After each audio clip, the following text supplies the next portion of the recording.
Have you ever heard the term slowmad?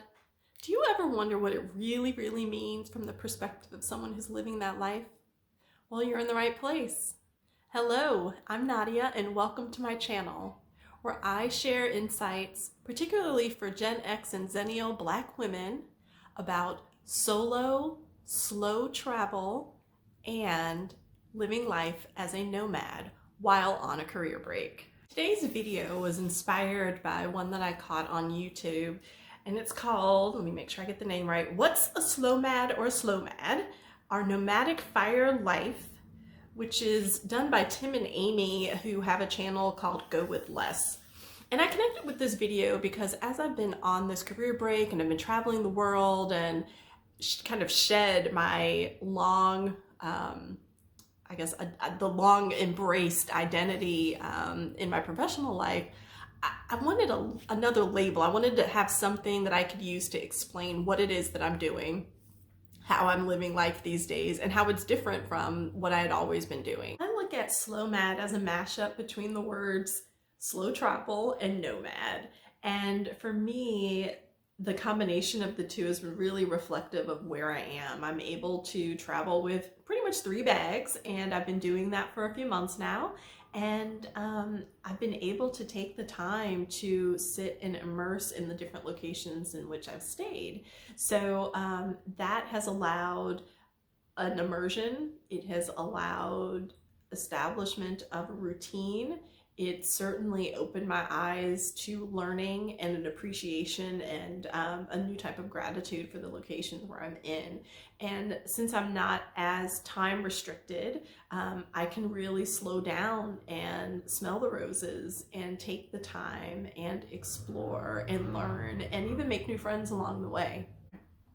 It's not a time restrictive type of experience. However, for me, it means that I'm in a place longer than a typical vacation. So it might be a month, it might be 3 months, it could probably be, I feel like a good rhythm for me is around 4 to 6 weeks in a particular location.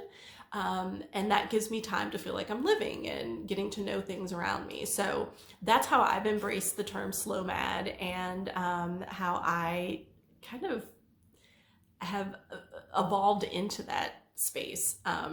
It wasn't something that just happened overnight. I settled into that definition after taking a little bit of time traveling in other ways, or at least adhering to what I had always known, which is you have a set number of vacation days over the course of a year, and you try to map your time doing something fun on a vacation based on the amount of time that's available.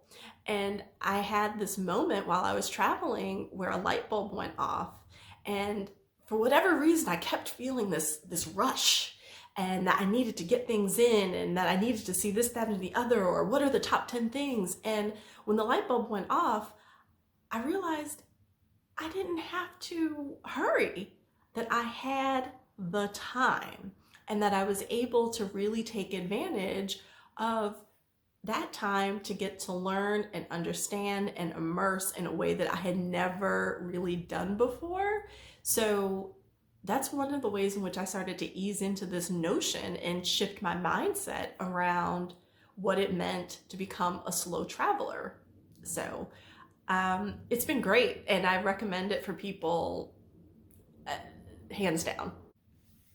So as I'm traveling, one of the most important things to take into account is, and I'm doing my travel internationally, and have been doing this since last June.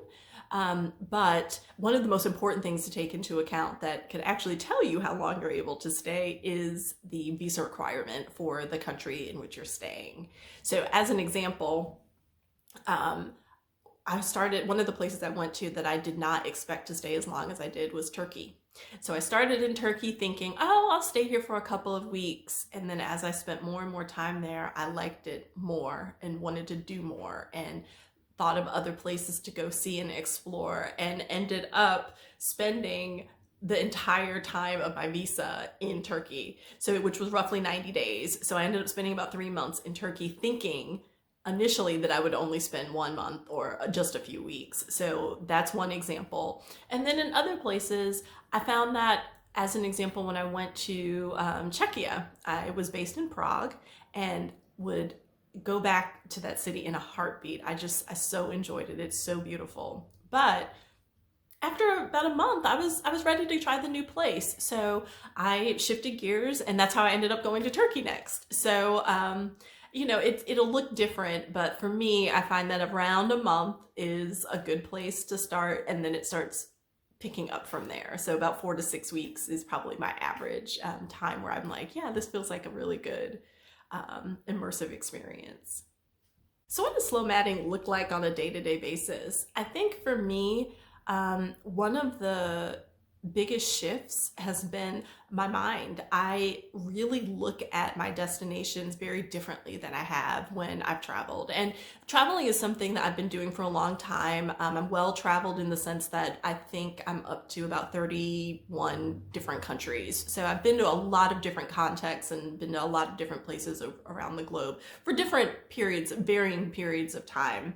But I think one of the first things about the mind shift was that I take time to live.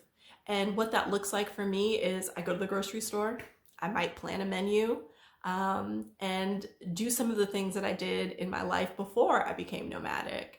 I do dishes, I figure out the laundry, I take out the trash, I do all of the things that I would do as I was living my life before my pre-nomad life. I think another example is that I don't try to do all the things, meaning when we have a limited period of time in a particular location, we will look at those top 10 lists and we will see what the bloggers had to say or what some other videos had to tell us about things that we must do before we go. And yes, I do look at those for inspiration, but maybe for reference more than anything, I don't try to do everything. In fact, what I've noticed is that my attitude has changed and I'll get to it next time. I never think that me going to a place is the last time that I'm going to be there, which is a little bit of a shift. And I just try and enjoy and slow down and smell the roses and learn to appreciate and start to understand and value the rhythm of the community. When is the market day? Oh, this is the big organic market, or this is the market where they're selling these items, or this is the jewelry market, whatever it is that really becomes a part of the heart of the city. And oftentimes being there at least a month, you're able to see a whole cycle. So you're able to see all the different weekends and what's happening on the second weekend or the third weekend and all of that. So from a living perspective, I feel like it's brought me even a different kind of richness because I have that hybrid experience of living, doing the dishes, knowing what trash day is, as well as enjoying some of those typical draws to a particular city, the typical tourist type of highlights. And I think the third thing is that I remain flexible and I leave myself open to whim.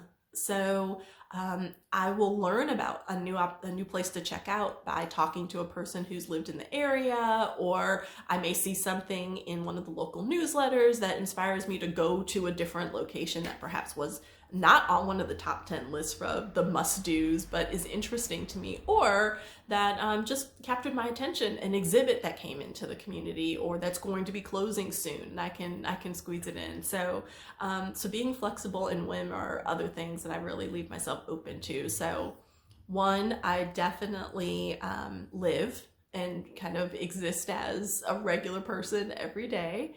2, I don't try to cram in everything. And 3, I leave myself open and flexible to what may come my way. So I think those are some really strong, powerful benefits related to the slowmad experience that have helped open my eyes and deepen and add more texture to my travels and the way in which I'm evolving as a person and broadening my horizons.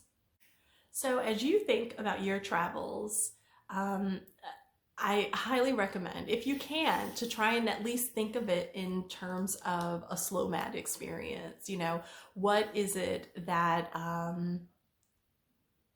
would inspire you? What is it that is in that next layer just beyond some of the touristy things that you might try to cram in? What are some of the things that might make an experience really memorable for you? And maybe try to plan that way. I just can't begin to express how delighted I've been by some of the experiences that I've been able to have, simply because I took time to learn and to try and understand, and sometimes just sought things out or just paid attention to what was happening in the community beyond the well-trodden locations where lots of the visitors go. So think about that. And then I think in the comments, tell me more about your lens. Are you a slowmad traveler? Are you planning travel? Are you looking to go on a career break? Are you looking to retire? Do tell, offer that in the comments. And then if you like this video, please give it a thumbs up, share and subscribe. I think my next video is going to be about how I choose locations. So if you subscribe and turn on your notifications, you'll get a notice for when that new video arrives. So thank you, and I'll look forward to seeing you next time.